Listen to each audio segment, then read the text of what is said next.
জাতীয় বিশ্ববিদ্যালয়ের ২০২০ সালের অনার্স চতুর্থ বর্ষের পরীক্ষার ফলাফল তো প্রকাশিত হলো। এখন অনেকেরই হয়তো মনে হচ্ছে যে রেজাল্টটা ঠিক যেরকম আশা করা গিয়েছিল সেরকম হয়নি। আর ঠিক এই কারণেই হয়তো ফলাফল পুনর্নিরীক্ষণের কথা ভাবা হচ্ছে। চলুন তাহলে এই পুরো প্রক্রিয়াটা ঠিক কিভাবে কাজ করে তা ধাপে ধাপে জেনে নেওয়া যাক, যাতে কোনো রকম দ্বিধা না থাকে।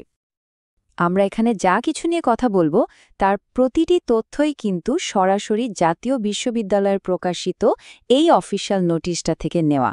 কাজে এখানে যা কিছু বলা হচ্ছে তার সবই একদম নির্ভরযোগ্য তথ্য। পরীক্ষার পর অনেকেরই হয়তো মনে হতে পারে যে প্রত্যাশা অনুযায়ী ফলাফল আসেনি। তো যাদের এমনটা মনে হচ্ছে তাদের জন্য কি করার আছে? জাতীয় বিশ্ববিদ্যালয় কিন্তু ঠিক এই পরিস্থিতির জন্যই ফলাফল পুনর্নিরীক্ষণের একটা সুযোগ রেখেছে। চলুন দেখি সেই সুযোগটা আসলে কি। তো চলুন প্রথমেই দেখে নিই এই অফিসিয়াল বিজ্ঞপ্তিটার মূল বিষয়বস্তু কি এবং কাদের জন্য এই সুযোগটা দেয়া হচ্ছে। আচ্ছা, এই যে পুনর্নিরীক্ষণ বা রি-ইভ্যালুয়েশন বলা হচ্ছে, এটা আসলে কি?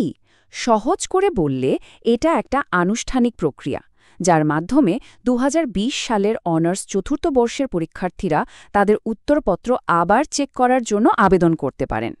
এর মাধ্যমে মূলত দেখা হয় যে সব প্রশ্নের নম্বর ঠিকঠাক যোগ করা হয়েছে কিনা বা কোথাও কোনো গণনায় ভুল রয়ে গেছে কিনা। এখন যে ব্যাপারটা নিয়ে কথা বলবো সেটা কিন্তু সবচেয়ে গুরুত্বপূর্ণ, আর সেটা হলো সময়সীমা। এই আবেদনের জন্য একদম নির্দিষ্ট একটা সময় বেঁধে দেওয়া হয়েছে, যেটা কোনোভাবেই কিন্তু মিস করা যাবে না। খুব ভালো করে খেয়াল রাখতে হবে, অনলাইন আবেদন প্রক্রিয়া শুরু হচ্ছে ১৭ নভেম্বর ২০২৫ সকাল ১০টা থেকে, আর এটা শেষ হয়ে যাবে ২রা ডিসেম্বর ২০২৫ দুপুর ঠিক ১২টায়। এই সময়ের ১ মিনিট পরেও কিন্তু আর কোনোভাবেই আবেদন করার সুযোগ থাকবে না। চলুন এবার তাহলে সরাসরি দেখে নেওয়া যাক যে আবেদন করার জন্য ঠিক কি কি ধাপ পার করতে হবে। আবেদন প্রক্রিয়ার একেবারে প্রথম ধাপটাই হল জাতীয় বিশ্ববিদ্যালয়ের ওয়েবসাইটে যাওয়া।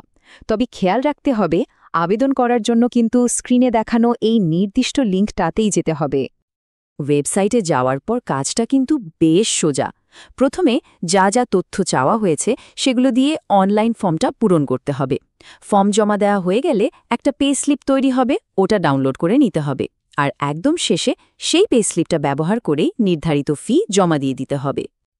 এখানে একটা বিষয় কিন্তু বিশেষভাবে খেয়াল রাখতে হবে, সেটা হলো মোবাইল নম্বর। বিজ্ঞপ্তিতে একদম স্পষ্ট করে বলা আছে যে ফর্মে অবশ্যই একটা সঠিক আর চালু মোবাইল নম্বর দিতে হবে, কারণ বিশ্ববিদ্যালয় থেকে যে কোনো দরকারে এই নম্বরেই যোগাযোগ করা হতে পারে। ফি জমা দেওয়ার জন্য কিন্তু বেশ কিছু অপশন রাখা হয়েছে, যেমন সোনালী ব্যাংকের যে কোনো শাখায় গিয়ে পে স্লিপটে দেখিয়ে টাকা জমা দেওয়া যাবে।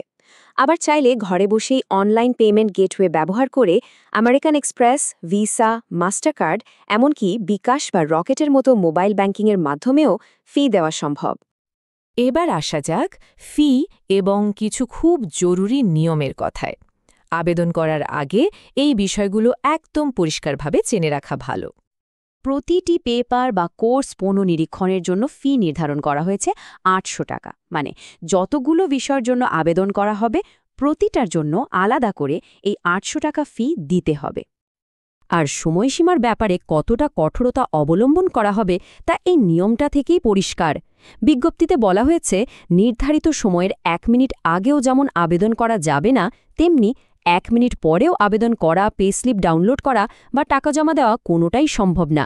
তার মানে সময়ের ব্যাপারে কোনো ছাড় নেই। চলুন তাহলে সবশেষে যে বিষয়গুলো কোনোভাবেই ভোলা যাবে না সেগুলো আরেকবার চট করে দেখে নেওয়া যাক। শেষ মুহূর্তের চেকলিস্ট হিসেবে মনে রাখতে হবে, আবেদনের শেষ তারিখ হল ২রা ডিসেম্বর ২০২৫ দুপুর ১২টা। প্রতিটা পেপারের জন্য ফি ৮০০ টাকা। যে কোনো তথ্যের জন্য সবসময় অফিসিয়াল ওয়েবসাইট www.eno.ac.bd দেখতে হবে। আর পুরো প্রক্রিয়াটা হল অনলাইনে আবেদন করে জেনারেট হওয়া পে স্লিপের মাধ্যমে ফি জমা দেওয়া। তো এখন যেহেতু পুরো প্রক্রিয়াটা জানা হয়ে গেল, তাই সিদ্ধান্ত নেওয়ার পালা আবেদনকারীদের। যারা আবেদন করার কথা ভাবছেন তারা সব তথ্য ভালো করে বিবেচনা করে সময় মতো পদক্ষেপ নিতে পারেন।